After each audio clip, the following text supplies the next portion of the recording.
Hoxe non imos falar de moda, nin de tendencias, nin de consellos de beleza. Hoxe imos falar de como nos ensinaron a mirar o noso propio reflexo como se fose un inimigo a bater. Isto é, fora de foco, e hoxe preguntámonos: que engaña cando nós nos sentimos mal? Ás veces parece que o mundo ten medo de que nos miremos ao espello e nos guste o que vemos. Durante anos a estrategia foi a mesma: crearnos un problema para logo vendernos unha solución nun bote de 50 euros. E agora, esta presión vai chegando cada vez a máis mozas, convencéndonos de que temos que arranxar cousas que nin sequera están rotas. Hoxe imos analizar por que nos queren obsesionar co brillo da nosa pel para que non nos centremos no das nosas ideas. Pero, de que falamos realmente cando dicimos estándares de beleza? Non son máis que un ideal estético fabricado, unha meta que se move.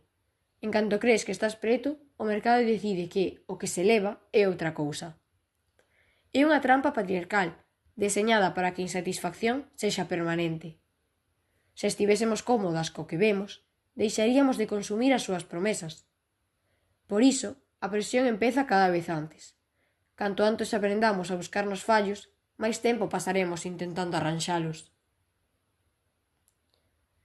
E se pensades que isto é só unha percepción persoal, mirade os datos, que non son casualidade. Sabíades que a facturación global do mercado de coidado facial para nenos e bebés alcanzara os 369 millóns de euros este mesmo ano?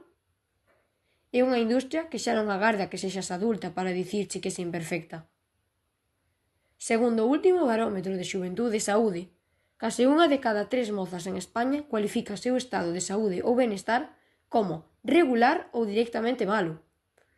E esa sensación, moitas veces, non nace dunha enfermidade, senón da comparación constante.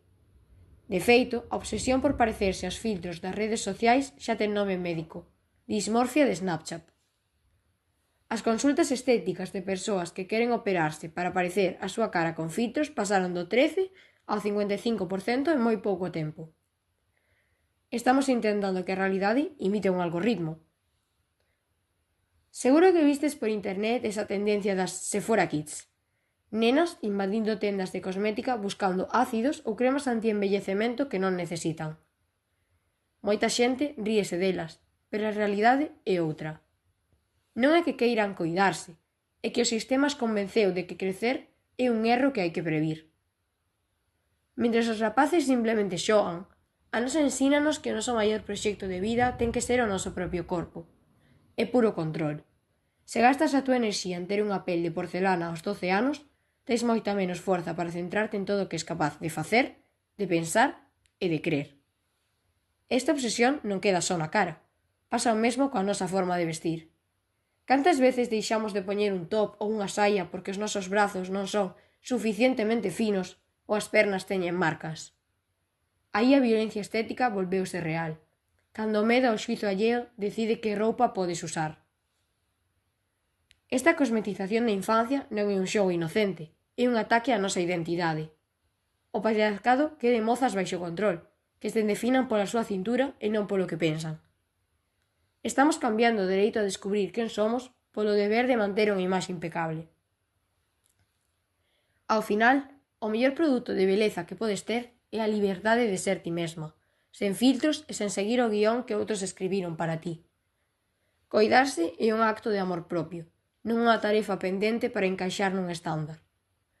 Así que, a próxima vez que te mires ao espello, que sexa para recoñecer a túa mellor aliada, ti mesma. Porque a túa luz non depende dun cosmético, senón da forza das túas ideas. Non deixes que ninguén as apague. Moitas grazas por escoitar con oídos críticos. Aquí, Valentina.